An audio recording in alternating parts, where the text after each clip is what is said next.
What is the Gregorian calendar, and why do we use it? Have you ever wondered how we keep track of time and why we use the calendar we do?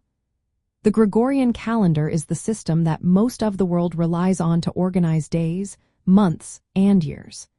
This calendar is based on the Earth's orbit around the Sun, with a typical year lasting about 365 days. It divides the year into 12 months, which vary in length. Most months have 30 or 31 days, while February has 28 days in common years and 29 days in leap years. Each year contains 52 weeks, and occasionally there are years with 53 weeks. The Gregorian calendar was introduced in the year 1582 by Pope Gregory the 13th. This was a reform of the earlier Julian calendar. The Julian calendar assumed a year length of exactly 365.25 days. This assumption was slightly longer than the actual solar year by about 11 minutes each year. Over time, this small difference caused the calendar dates to drift away from the seasons and celestial events. One notable consequence was the shifting date of the spring equinox, which affected the calculation of Easter. To fix this issue, the Gregorian reform made adjustments by skipping several days to realign the calendar with the equinox. It also introduced a more accurate leap year system. In this system, leap years are omitted on century years that are not divisible by 400. This change improved the average year length to better match the solar year.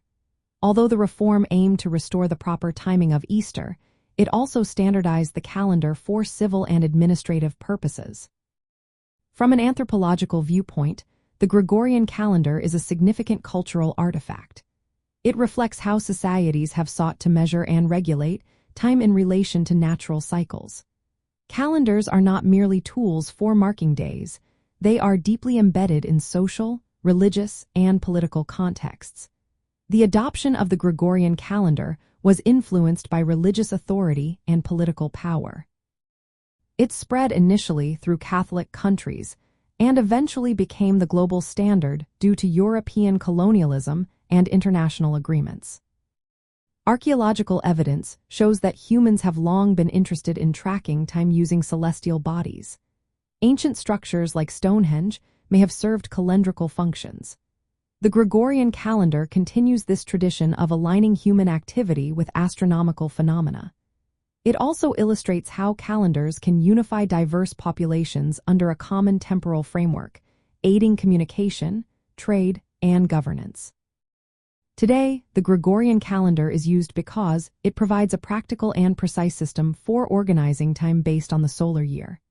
It corrects earlier inaccuracies and aligns important cultural and religious events with natural cycles. Its widespread adoption reflects historical processes of cultural exchange, religious influence, and political power, making it a key element in the study of timekeeping and human organization.